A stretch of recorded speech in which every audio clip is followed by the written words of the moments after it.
నేర్పుతూ ఉన్నాను. అవును, ద్రౌపది దేవి. అవును మహారాజా. ఆయనకి ఇట్లా తప్పట్లు తట్టేది నేర్పిస్తామా? అలా కాదు, ఆట పాట నాట్యము నృత్యం అన్ని నేర్పుతూ ఉన్నాను.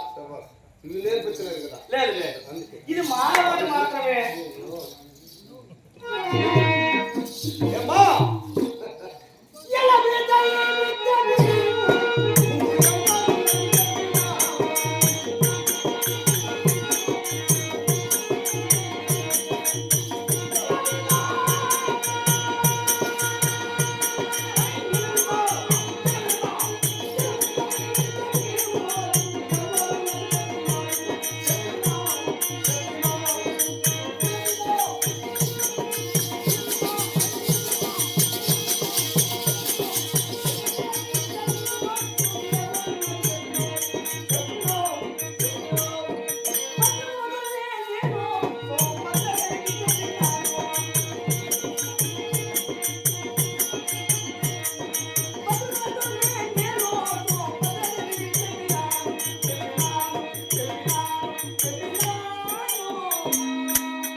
అవును, నేను మొట్టమొదటిగా ఈ ఆట పాఠాన్ని సుభద్రాదేవి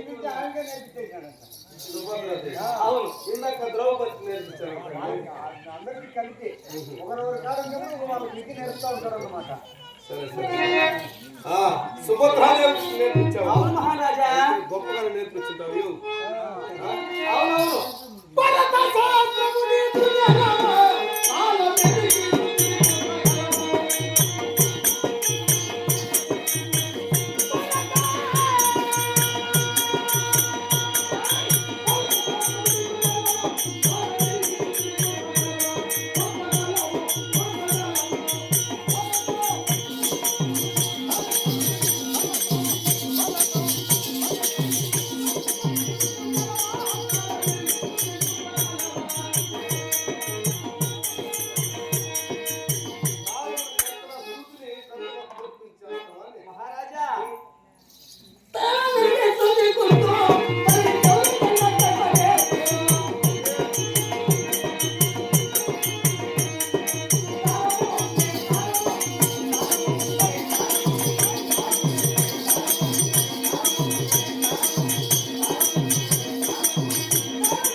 అంతే మహారాజా. అయ్యా బృహన్నల మహారాజా, మన్నన తోట వినుము బృహన్నల, మన్నన తోట వినుము బృహన్నల, మదియానాదము పుత్రి పుత్రకు సేపని చిత్తగా దుర్గమయ్యా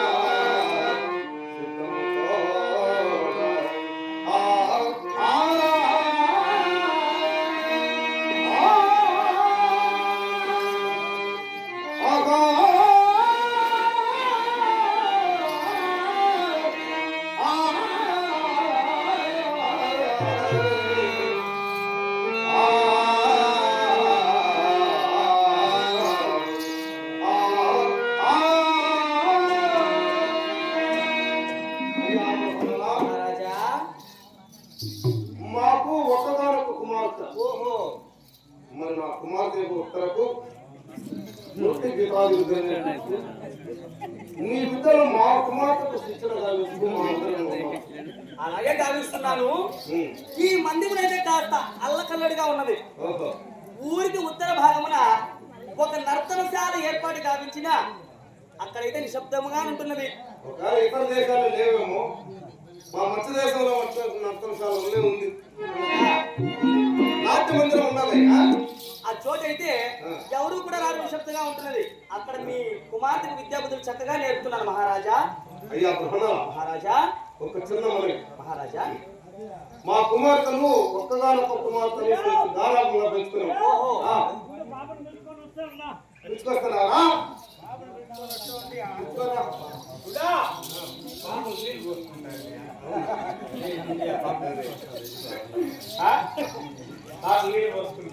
ఏయ్, ఏం పోసుకుంటా అంటే నీళ్ళు పోసుకుంటాం. నీళ్ళురా? అదే అదే ఇప్పుడు పురుషులు రాకూడదు అక్కడ. రాకూడదు. ఆ? మరి మా సేవకుడు కూడానా? నేను కూడా రాకూడదు. వాళ్ళ తండ్రి గారే రాకూడదయ్యా. ఒరే, ఇదేం రకం? ఇప్పుడు నీకేమన్నా అవసరమైతే నేను తెచ్చి వాళ్ళ అది ఇచ్చట అచ్చట కాదు, ఆ?